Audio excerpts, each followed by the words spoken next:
Welcome to Hack Your Health with Dr. Nat, a transformative live stream TV show that brings wellness within everyone's reach. Each episode, featuring expert guests, delves into crucial topics like hormonal health, effective detoxification, and stress management through nervous system optimization. Gain practical insights into nutrition, supplementation, efficient workouts, and biohacking tools to enhance mental and physical health. So now, please welcome the host of Hack Your Health, Dr. Nat.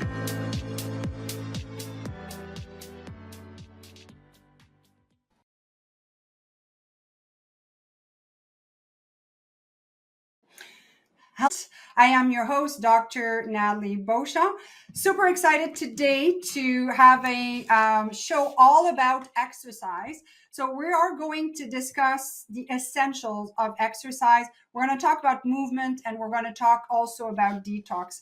We really want to emphasize the vital role of exercise, and we're going to dig deeper into 9 adaptations that we should be looking at when we're designing our workout program. And as I mentioned, we're also going to talk about detoxification, because we can't talk about movement without talking about detoxification.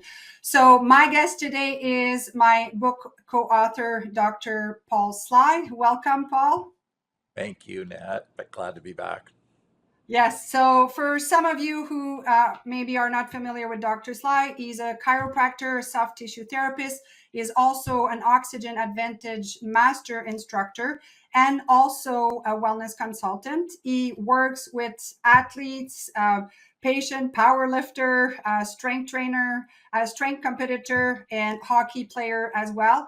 He is, like me, a biohacking junkie, and him and I share notes often in terms of figuring out what is, our newest thing that we are doing. So today we are going to talk about what we're really passionate about, both of us, is exercise. So Paul, you've been on the show a few times, and I think we're just going to dig right in because we have a lot to cover. You and I were talking ahead of time to say we could probably talk for more than an hour, and we want to touch upon all the points. So we always say, and you and I say that many times, that there's no such thing as a bad workout. A workout that you're not doing could be a bad workout, but at the end of the day, we want to integrate movement in our lives because exercise is such a crucial, has such a crucial role when it comes to longevity. And if you look at all the research when it comes to nutrition and supplementation, exercise is probably one of the most important one. And let's face it, also because if we want to live long and have a great health span, we want to be able to be mobile and be active right up to the end of our years, right? Well, for sure. And I think it's really telling that Dr. Peter Attia, whom you and I both follow in his book, Outlive, he says that he used to think that nutrition was the most important thing. And he has come to believe over the last several years that it is exercise that is the most important aspect for both health span and lifespan, maybe more importantly, for health span. And we die primarily from fragility, and we want to try to prevent that. Falls are such a huge one, but any illness, whether it be a really serious a form of cancer or viral illnesses that we all come across, accelerate the loss of lean body mass. And sarcopenia is one of the biggest issues that we face, which is the loss of actual muscle mass. We want that muscle mass as high as it can be. And so that the natural loss of muscle mass starts at around age 30, actually, which is terribly young now when we think about it. Of looking back at that, it really accelerates after about the age of 60. Once you reach about the age of 40, we tend to lose muscle mass at a rate of about 1% per year. And then hand in hand with that is strength. And so strength, we can lose 3 to 5% per year after age 40, and it really accelerates in about 15% per decade in our 60s and 70s, and then 30% per decade after that if we're lucky enough to be at that stage. And so, and I think when people hear those stats, they often think, wow, what can you do? It's just a natural process and you lose. Well, there is a little bit of that as a natural process, but one of the reasons that we lose both muscle mass and strength is that we stop doing things, we stop moving. And so it can really be counteracted huge. I mean, by keeping active and specifically exercising in particular ways and making it efficient. I mean, that's what we spend a lot of time in researching our book is how do you make the amount of time that you have to exercise as efficient as it can be. And so we want to get as high a base as we can have, and so that as we go into those decades where we're starting to lose strength and lean body mass and VO2 max, which we're going to talk about. I mean, aerobic and anaerobic fitness is really important as well, as is balance. And that is a component of a good exercise routine that I think is really often overlooked. And a good program will include some one-sided, some unilateral work, some single arm work, some single leg work, and that's both working strength and muscle mass hypertrophy and balance at the same time. And so we want to encompass all of that. And in that way, then our future older self will be grateful that we put the work in earlier on. Yeah, for sure. Because as I mentioned, like the benefits of exercise with, cognition, like BDNF, which is brain derived neurotrophic factor, gets stimulated. A lot of people too, like getting to our age, have metabolic issues. And, we're also followers of Dr. Gabrielle Lyon, who talks about muscle centric, I guess that's the name of her institute, but the focus on strength, because this is such a huge component to see, the muscular system as an endocrine system where the blood sugar can be helped and regulated. So there's so many benefits of people to stay strong. And this is something, having competed in natural bodybuilding in my 30s. So I hope that I increase my muscle mass, enough, and I have a little bit more to spare. But bottom line is, as a woman, so often I hear people say, oh, I don't want to lift too heavy, I don't want to bulk up. And I'm like, oh my goodness. So you, as a woman, you would have to take testosterone, exogenous testosterone, to bulk up like that. So the benefits are so great. And sadly, I mean, it's coming along. If you look at the younger crowd, I think they're less shy about strength training. But for women, it is such an important thing. And also there's, the barrier to is very low to entry, because it's fairly easy to do just body weight exercise and to be creative on even your strength training. And now with gyms that you can go for, very inexpensively, we really don't have any excuse. So I think it's, as we said, and exercise is probably the biggest one. Well, and I mean, the old saying goes, you can't outrun a bad diet. And that's true to a certain extent, but it sure makes up for a lot of sins. Mm-hmm. And, our muscle, especially, and having the most muscle mass that we can have, that is the metabolic sink that soaks up Yeah. the blood sugar that we take in. And so, you don't want to be testing that on a regular basis, but it does help a lot. So I think that it one of the critical pieces to realize, as we touched on in the intro, is that and I often think back and gosh, how things tend to come full circle over time. When you and I finished school, very few people were doing what you were doing, which was, I mean, in early on, you were doing bodybuilding, but most people were focused on aerobic fitness. And the Mhm. recommendation from health units and Health Canada and in the US was get 20 minutes of aerobic exercise at least 3 times a week and work on that cardiovascular fitness. And there was very little attention paid to strength training, to working on muscle mass. And over the years after we left school, there slowly became a focus on, well, gee, this seems to make a real difference. People having a high lean body mass. Maybe we should have been having them doing strength training instead of spending that time doing aerobic work. And now I think what we've come to realize is it really is both. And not only both, but then when you get into the details of that, there's about 9 adaptations to exercise that are all pretty important and to a varying degree. And so if we could bring up that first graphic and we can touch on those, and then we'll get into some detail. So when you look at the 9 adaptations to exercise, there's skill and technique, the actual efficiency and how well you perform a movement pattern, weighted or unweighted.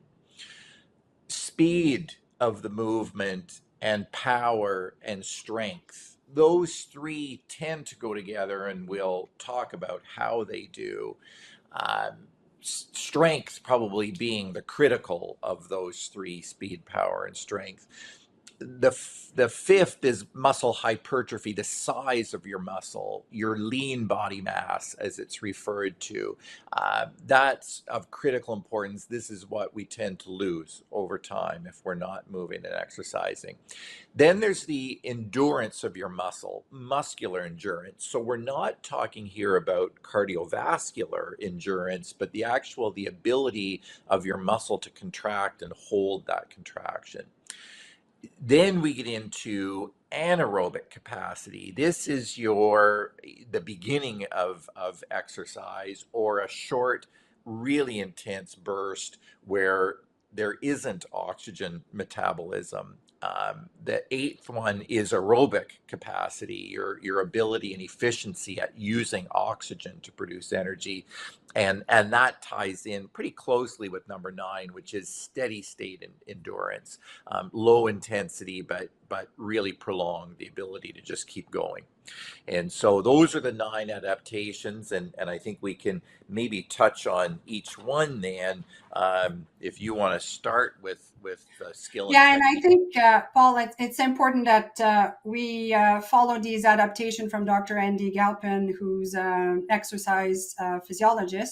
And also, I think we're not doing this to overwhelm people. And I know, even listening to Dr. Galpin, I'm like, oh my goodness, 9 things to look at when I design my workout. But, again, the purpose of the book was for us to write protocols that are as efficient as possible. So our goal is for people to exercise, in less time and have the bigger bang for their money in terms of the benefits that they're going to get. So for people listening thinking, oh my goodness, there's 9, I have to figure that out.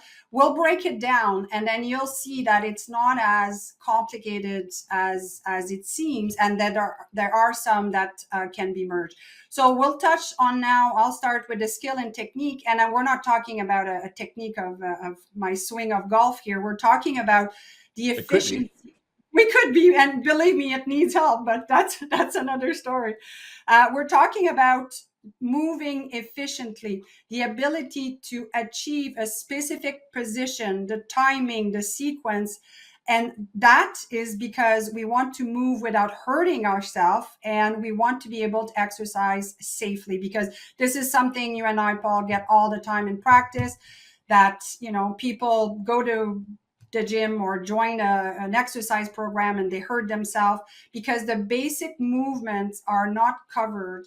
And when I say this is because their biomechanic is not proper. I mean, I call it the neuromusculoskeletal system. When I talk to patients, I say neuro, that's the firing of the information from your brain to your musculoskeletal system. So all that to say that assessing someone's movement pattern is super important. So I'm a big fan of the functional movement assessment system that some health practitioners are certified or qualified to apply. There's personal trainers that are quite knowledgeable as well. So if people are starting, at the bottom, or they haven't worked out in a while, or they're nursing, a chronic injury, or they've had an injury, I think it's important to get that assessment done so you can see. Now, in our book, we have a stability and mobility self-evaluation. I mean, it's simple movements, being able to turn your neck properly, being able to grab your two hands behind your back, to be able to arch your back, to be able to rotate your torso. I mean, all those are in the book for people to do a quick self-assessment. But I think if people have issues, if people want to do it right, I think it's quite important to spend the time and energy to be able to have the skill and the technique to move properly. So those two are super important as a foundation. Yeah, and having somebody look at that, there's no substitute for it. I think even with the knowledge of biomechanics and the experience that you and I have, I frequently like to have one of the trainers at the gym check my form on, in particular, if I'm deadlifting or squatting. Yeah. It's so critical, and it's so easy to get out of position in those if you're not careful. And so unless you're really experienced and you understand what it is that we're talking about, that at least initially spending a bit of money on somebody, a trainer, a personal trainer, or some kind of a coach, or somebody to do an assessment and make sure that your movement quality is good, I think is really important. Yeah.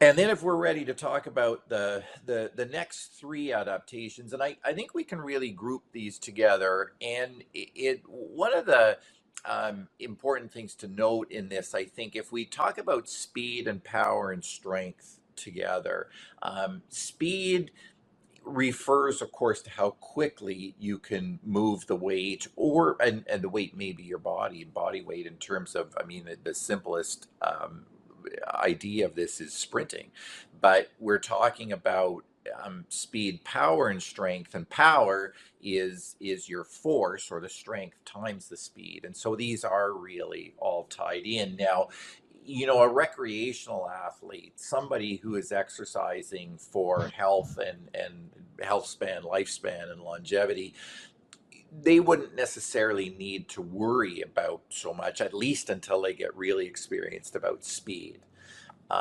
And likewise with power, some movements are power based. And so if there are box jumps or an exercise like that in where you're developing power, but again, it would be really prudent and wise to work on strength first, and then move into the speed and generating a lot of power. And unless you're a professional athlete or a really serious athlete, and then you're going to have a coach that focuses on some of those individual adaptations. But we're really talking about strength here, and the speed and the power kind of develop from that. And so one of the really good ways, strength is just your straight ability to move the weight. How strong are you? The real kind of centerpiece, the gold standard of strength, is what's known as a 1 rep maximum. So how much weight can you squat? How much weight can you deadlift? How much weight can you bench press? Those 1 rep, just a single rep, what's the maximum amount? There's your strength. Now, if you're going to test your 1 rep max, you had better be working with a trainer or coach that knows what they're doing, and will be very careful with that. But there are some really good proxies for strength, and we talk about these in the book. One of the great ones is grip strength, and grip strength has correlated really well with longevity measurements. And so you're showing a hand dynamometer where you're just gripping it there, and these things can be pretty inexpensive. You can get them on Amazon, and that gives you an idea of your grip strength, and it should be relatively equal, less than about 10% side to side. A male should have a minimum of about 40 kilograms as a grip strength, and a female about 35 kilograms, with that less than 10% difference side to side. Sometimes, there's been a lot of talk about this, about grip strength, and well, if you're under that, you should train grip strength.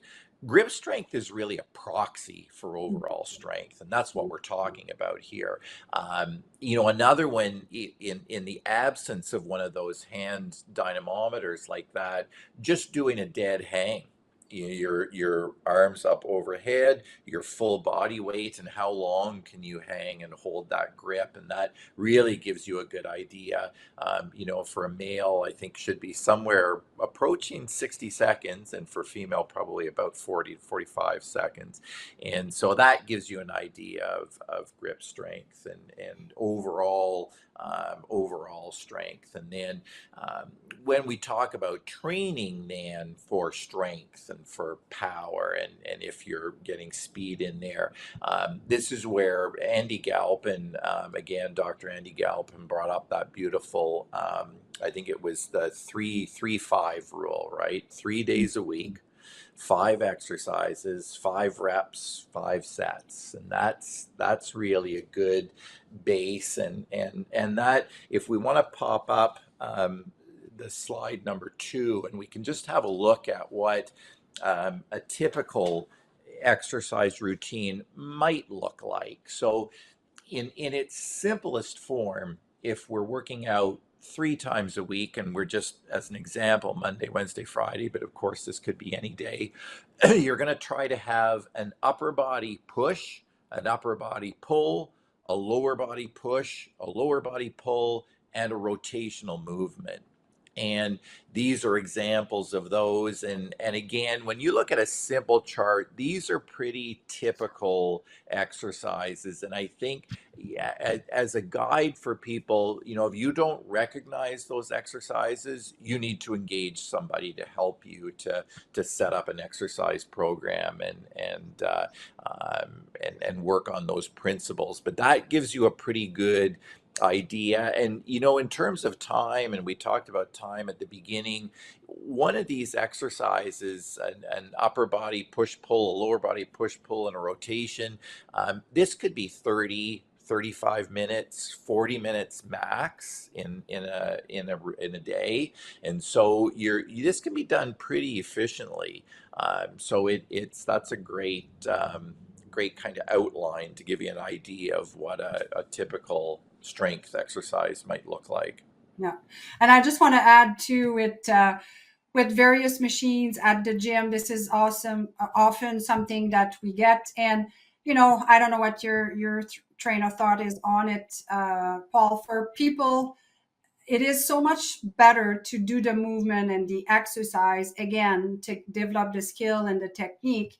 And the machine, unfortunately, I'm not against all of them. I'm not against, sometime using them for, like, let's say leg curl or leg extension, but they definitely, I don't think, should be part of the complete program, because sometimes they're not adjusted properly and we move in 3 dimensions. So being limited with machine, I think this is something some people should be cautious of, right?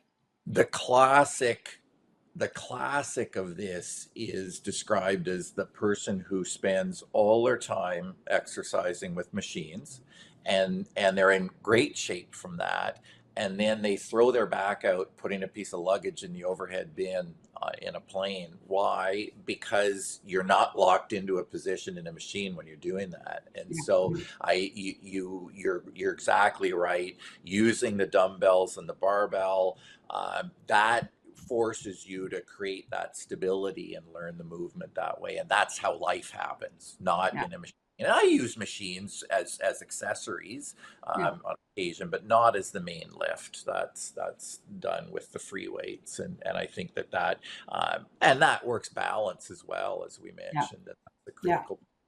Yeah, for sure. So let's move on to the 5th adaptation. So now we're into hypertrophy. And so this is what everybody thinks of as the big muscle. And um, but really what we're talking, that's fine. People like that. I enjoy watching those competitions sometimes, like you were involved in. And it's neat to see what people can do. And it's just amazing to see that definition. But really, what we're talking about is having as high a lean body mass as you can, and that's protective. And traditionally, throughout evolution, that's what was protective for periods of starvation, because that's what our body uses to come up with amino acids. And so we talked about illness at the beginning, and any kind of illness.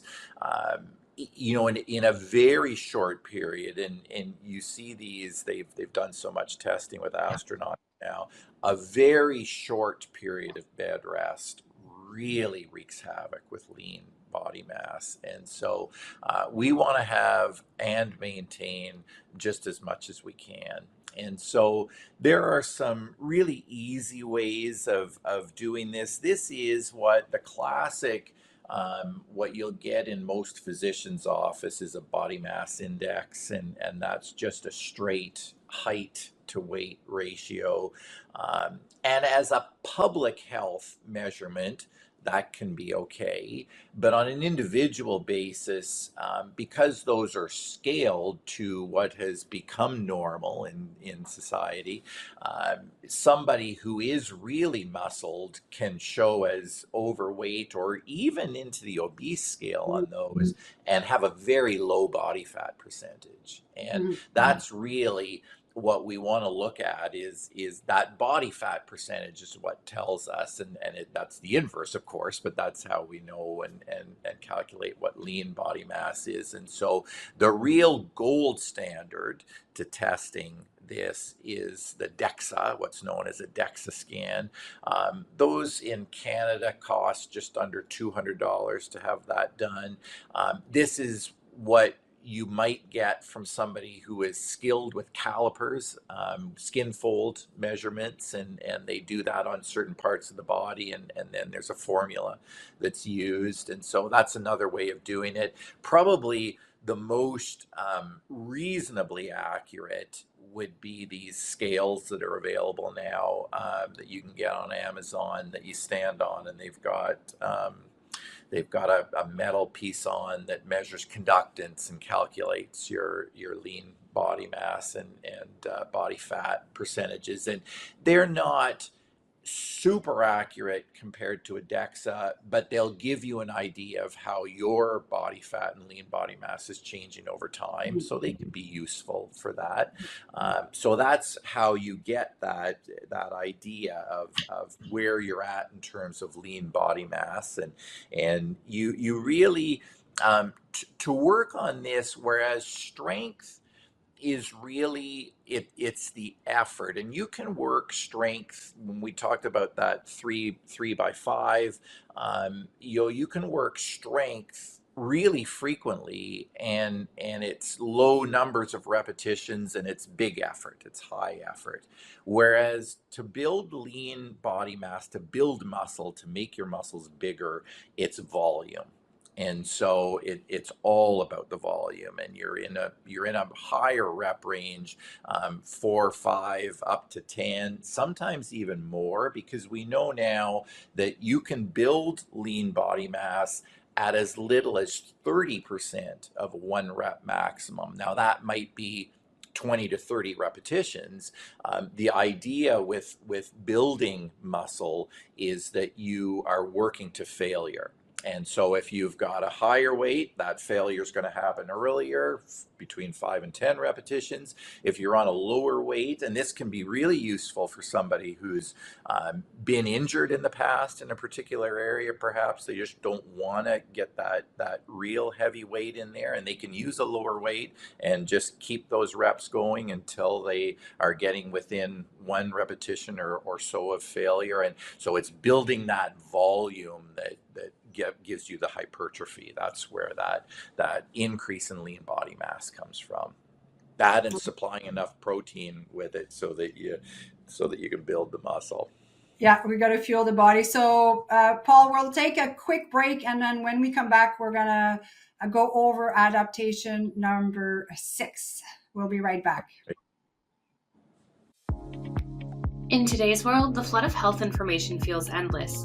But amidst the noise, 2 experts with over 50 years of combined clinical experience come together to help you with Smart Cuts, biohack your health span, cutting-edge protocols for greater energy and performance. Dr. Paul Sly, a beacon for athletes, weekend warriors, and those seeking to elevate their potential. And Dr. Nathalie Beauchamp, renowned for empowering individuals in their health journeys. Together, they've produced the book, Smart Cuts, Biohack Your Health Span, a protocol-based treasure trove packed with actionable steps. Journey through 5 transformative sections. Dive into sleep, hydration, movement, brain health, and even the secrets of longevity. Guided by their expert hands, unleash the best version of yourself. With over half a century of clinical wisdom and innovative protocols, reclaim your health and redefine your limits. Are you ready to embark on this transformative journey? Smart Cuts, available now. And we are back to Hack Your Health with Dr. Nat and my guest, Dr. Paul Sly, and co-author of the book, Smart Cut. Nice little plug for our book in between, Paul. So the 6th adaptation, muscular endurance. So muscular endurance is a very big component of physical fitness. It's the ability or the capability of a muscle group or a group of muscle to sustain a contraction and maintain a position over an extended period of time. So it's the capacity to perform a repetitive movement or hold a static position. So to do this, not to get too deep into physiology, but we do need to use type 1 fiber and type 2 fiber. The type 1 are those slow twitch fiber, think more like endurance runner kind of thing. And the type 2 are more, they are the fast twitch fiber, and think more of a sprinter. But bottom line is, muscular endurance is for you to be able to do a movement repetitively without getting too fatigued or hold a position. So we're talking about an easy test for this is a plank. So technically for novice, we should be able to hold a plank for at least 60 seconds for the front plank and 45 seconds for the side plank.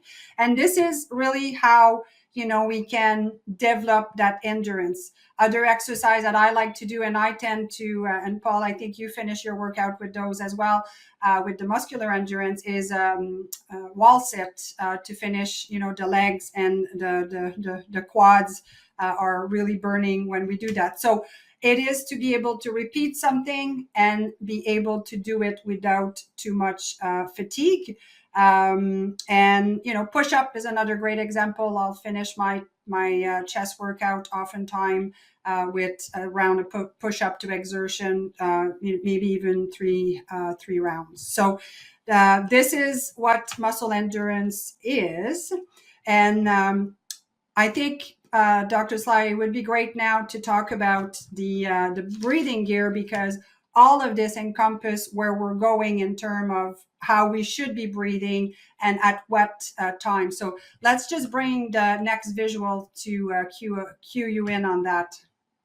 Yeah, I think that just as we're going to talk about anaerobic and aerobic training now, it's important to think about breathing in these terms, I think, and what we try to have our athletes do, and most especially recreational athletes, is breathe through their nose almost all of the time.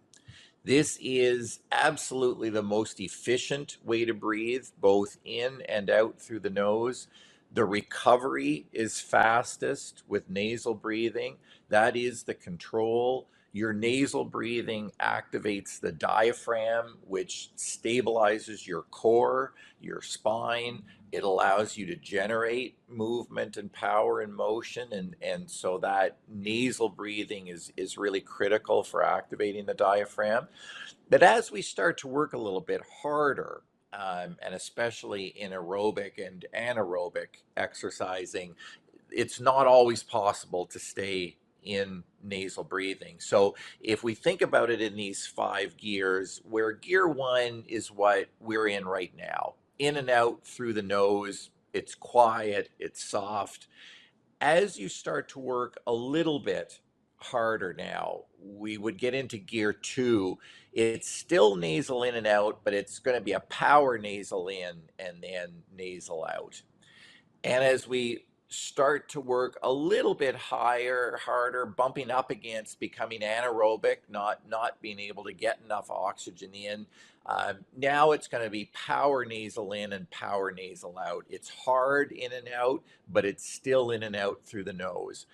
And then gear 4 is when we're in a low anaerobic state. Now it's nasal in still, you're breathing in through your nose, but out through your mouth. And then when you're really at max effort, high anaerobic, it's mouth in and mouth out. And I think that one of the key concepts, especially with athletes, that I always like to touch on at this point is most people who aren't trained in this and haven't thought about it, once they get to gear 5, they stay there. So think a soccer player, a hockey player, a basketball player, somebody that's doing interval work on the track. Once they get up to that gear 5 where they're in and out through the mouth, they're just staying there. And what you want to try to do is walk back through these gears as well. The faster you can get back to nasal breathing in and out, the more efficient your recovery is and the more complete the oxygenation is going to be to all of your tissues in your body, muscles, and your brain. And so that's a good way to think about breathing as we start to talk about the anaerobic and aerobic capacity. And so I think you're going to touch on anaerobic capacity So first. the seventh one is the anaerobic, and as it says, there's no oxygen. That's why it's called anaerobic. And this is a little bit of a hard one to measure, but there is a test called the Wingate anaerobic test that you can get done, but again, not something that is easily done. But what you can do is figure out your heart rate recovery. So what I mean by this is we all kind of know how heart rate, my God, there's a lot of H's there, our heart rate max. So this is where you go all out, you check your pulse, and this is pretty much the higher. So when you talk about the recovery, again, according to Dr. Galpin, you're looking for your heart rate to decrease about half a beat per second. At 1 minute, you should be heart rate max minus 30. At the 2-minute mark, you should be heart rate max minus 60. And at the 3-minute mark, you should be at heart rate max minus 90. So that tells you how fast you're recovering from that. So this is, again, something that can be evaluated if you have access to a lab or a gym, but this is something that you can test with your recovery. We both use Paul. I think you also use the Polar H10. This is something. I actually have Here we go. here. You have it. Awesome. So it's really simple, great way to do it. Yeah, it is, because I mean, we could go in more detail with zone 1, zone 2, zone 3, zone 4 of exercise, which, we could, if we have time, talk about. But it always surprised me that sometime if I'm on the bike, I think I'm working hard enough, but I'm not even in my zone 2. And you and I had this discussion that it seems for me that I really have to push it on the bike to get in that zone and keep it steady, versus when I'm running, and get into my zone 2, if not zone 3, quite easily. So having a device like the Polar, I mean, Garmin has some as well, and it's literally just an app. So it is very valuable to have that. So let's move on to now the anaerobic capacity and how we can develop that. Yeah, so anaerobic capacity and that's closely related to what we just talked about, that and getting into heart rate recovery. I mean, this is your capacity for really high effort, for all out effort. And in a lot of cases, again, as we go back to talking about somebody trying to get into shape for health and for health span and lifespan, they're going to spend more time developing aerobic capacity, and anaerobic capacity gets to be a little more specialized. But the typical for this is we're talking about getting into VO2 max and those sorts of all out workouts. And so you're talking about your anaerobic work, a high intensity interval work, and these can be done in a lot of, and should be, if you're at the point where you can work on high intensity interval work, in a lot of different ways. It could be a 10-second all out effort. So that could be a sprint. It could be a rowing machine, the assault bike at the gym, where you're working both your arms and your legs at the same time. It's got a resistance fan on it. They sometimes call it a Ultimate Fitness the Vomit Comet, and it's for very it's a real hit. But that sort of all out effort for a really short period of time, and it could have a high rest ratio. So you might be 10 seconds at an all out effort, and it could be 20 seconds rest. It could be 50 seconds rest. I mean, it could be a max effort 10 seconds. So it might be just 10 seconds every minute. And that you're starting to develop that anaerobic capacity. And then you as the intervals get a little bit longer, you start to butt up against your aerobic capacity and the interplay between those two. But that anaerobic capacity is your high intensity interval work, and that's the way to work on that. Yeah. And that brings us to the next one, which is the aerobic capacity. And we are talking about VO2 max. So the aerobic capacity is the volume of oxygen that your body can use per kilogram of body weight in 1 minute. It's usually expressed in milliliter per kilogram per minute. And there are some tests that you can get done. And I know Paul had it done. Was it last summer that you did it? It was last fall. I did a full one. Yeah. And it was it's a and challenge. you were pleased with your results. It was challenging, but you were pleased with your results. It was very good. Yeah. Yeah. And the whole point, and I've written blogs on this actually, VO2 max, and I had a previous guest as well who has the Pinoe device in his naturopathic clinic, and he does that on patient. But bottom line is that VO2 max, ideally for males, should be, anywhere at least between 35 and 55, and a tad lower for the female. But the point is that if, as we get older, our VO2 max is already low, then the activities of daily lives are going to be hard to perform. So having a measurement, having something to guide us, I think is important. And, when we measure something, I think we're more prone to pay attention to it. So now in our book, we do give people alternative tests that are not as precise as a VO2 max done in a lab, but that you can kind of gauge your VO2 max and how efficient you are. And now how to develop this? Well, it's to integrate aerobic activity for at least a 5 to 15 minute effort as hard as you can.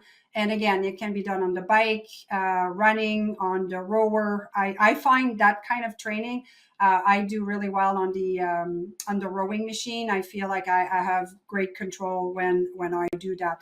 So 12 to 15 minutes approximately.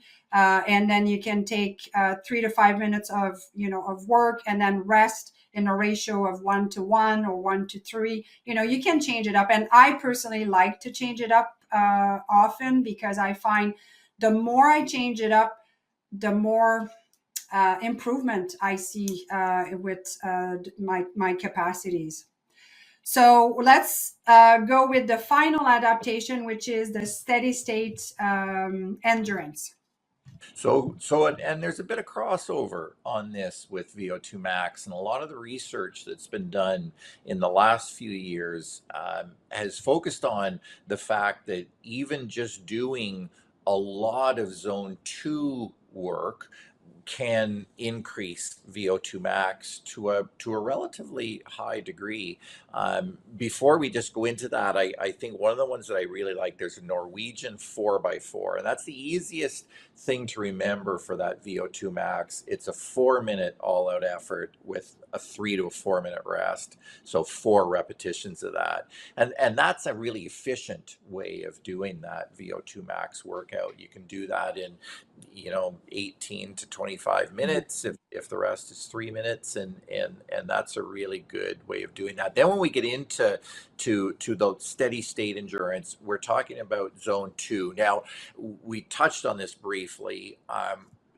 When you look at we're talking about heart rate zones, and so there are typically 4 to 5, some as high as 8. There's a few different scales, but typically it's 5. And your zone, so you're looking at heart rate max, and if you can't do that, if you're not healthy enough to do that calculation, and if you are going to actually touch your heart rate maximum, make sure that your doctor has signed off on that and told you that you're healthy enough to do that. And then we have a protocol in the book to actually get your true heart rate max. The old way of doing it is 220 minus your age, and that can be a rough estimate, and it's okay to look at these heart rate zones. And then zone 2 is sort of in that typically 60 to 70%. If you're really well trained, it will butt up against 80% of that heart rate max, and so it does vary.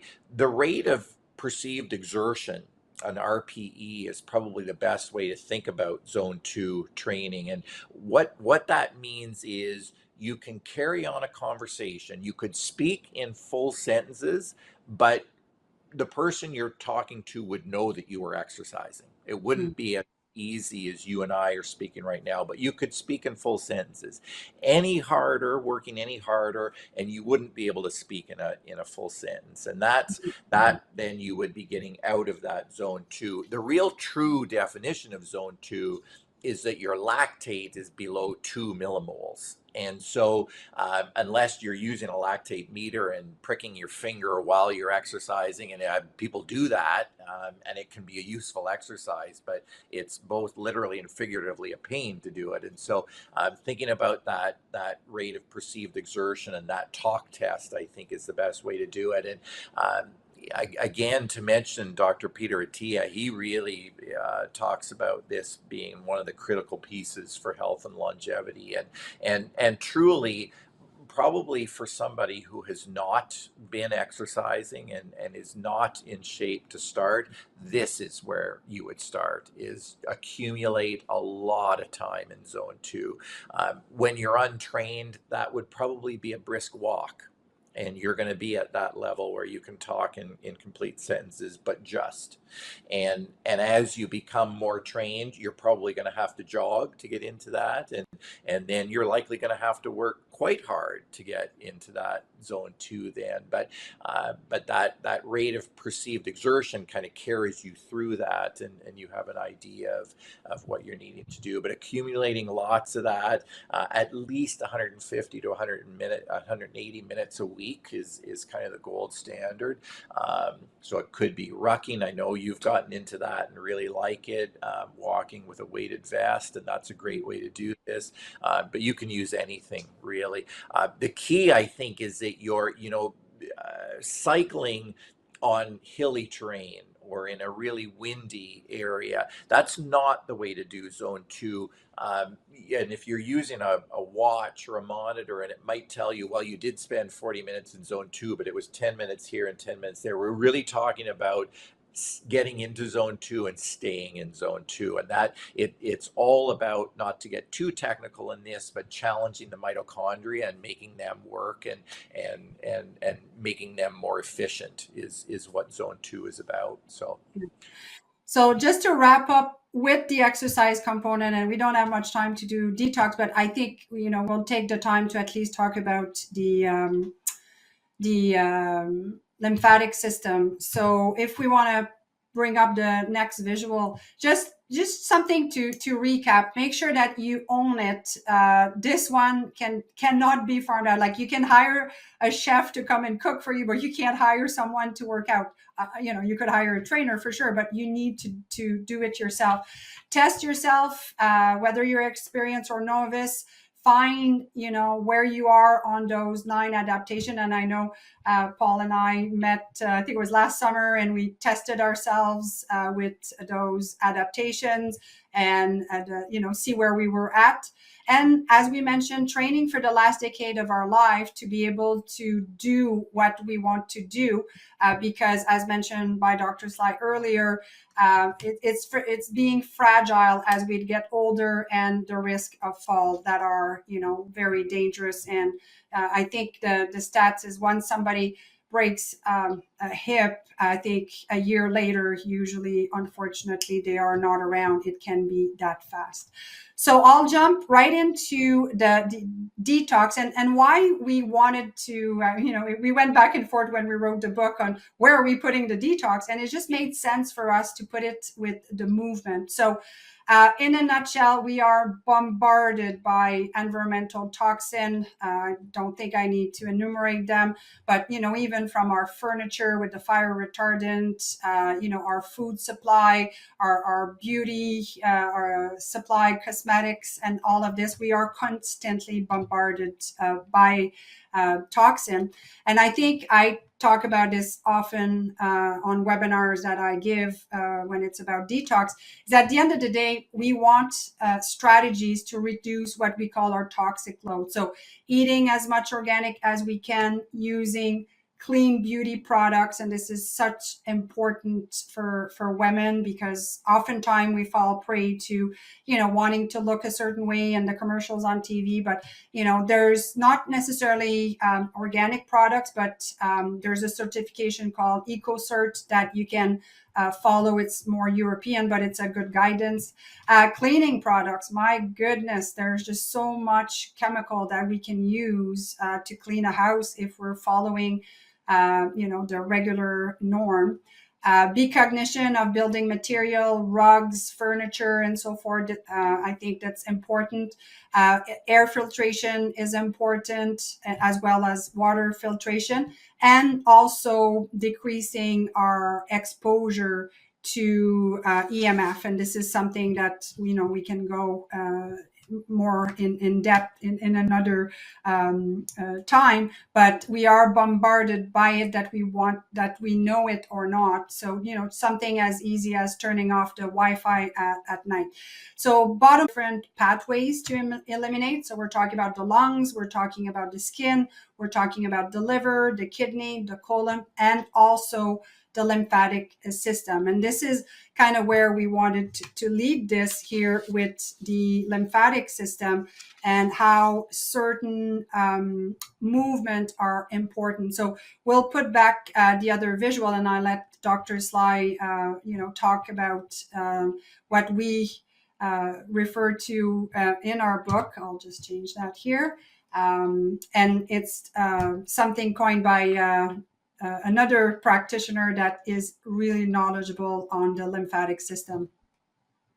Yeah, I think that this, and you're exactly right. We debated for quite a while, but it does fit so naturally, and with exercise, because movement is what moves lymph and toxins, and our glymphatic system, our brain lymph, is movement. And part of that movement isn't just full body, but the movement of your diaphragm, again, talking about breathing and good nasal breathing that recruits the diaphragm. The diaphragmatic movement is critical for lymphatic and glymphatic flow, and sweating is important. And so, moving daily, as we've talked about, Doesn't have to be hugely long times, but daily movement is critical to this. Sweating is critical to this. So whether you get it from exercise or from a sauna or a sauna blanket or from both, a rebounder, one of those mini trampolines or skipping rope, that kind of movement is critical for it. And then doing some of these, Dr. Perry Nicholson, as Nathalie mentioned, that is a real proponent of doing lymph drainage, and it can be as simple as tapping these areas, these 6 areas that we show in the body, go from side to side, and just a simple tapping. You can brush, you can sweep as well, but even just a simple tapping helps to move that lymph flow and get things going. But the movement, the sweating, that's because the glymphatic flow in the brain requires deep sleep in order for that to work. And so we need to be getting that quality deep sleep as well. And that's all critical for keeping ourselves as detoxed as we can. Yeah. So let's get back to removing the visual here. So my goodness, we knew we could talk about exercise for a long time. And again, I don't want people to feel overwhelmed and think that, oh my God, I have to process all this. I mean, again, shameless plug for our book, because we give the protocols, we help you test, and you want to plan. Like we plan our holidays, we plan a lot of things, our work, our schedule, we plan. We need to do the same thing with the workout. I mean, it's okay to wing it once in a while, but it's just, if you don't have a set plan to hit those dimension or those adaptation, you're going to wake up and say, oh, geez, I haven't done weight training in a while. I've been focusing more on my cardio. I think it's normal that we fluctuate. I know I tend to fluctuate with the season, with the nice weather and so forth. So I think, give yourself a bit of a break from that perspective, but it doesn't take too long to sit back and plan, look at those 9 adaptations and say, how can I integrate them?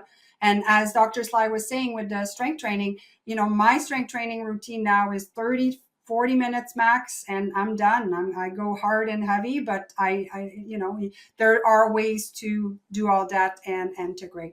So go ahead, Paul.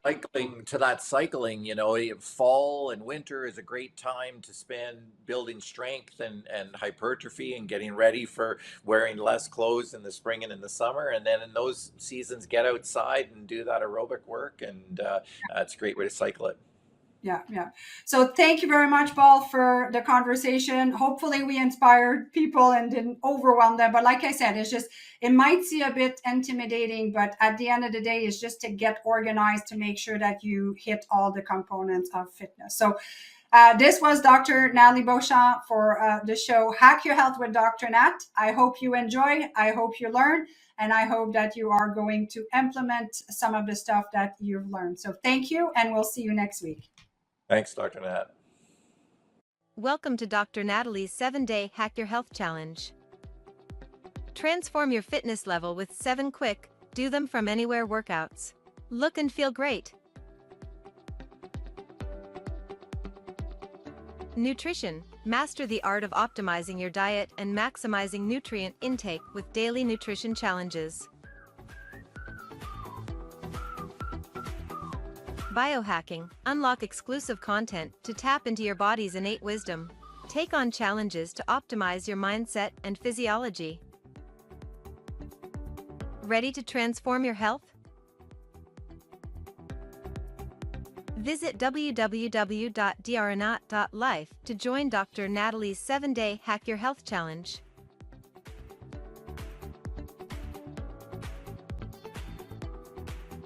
Your journey begins now.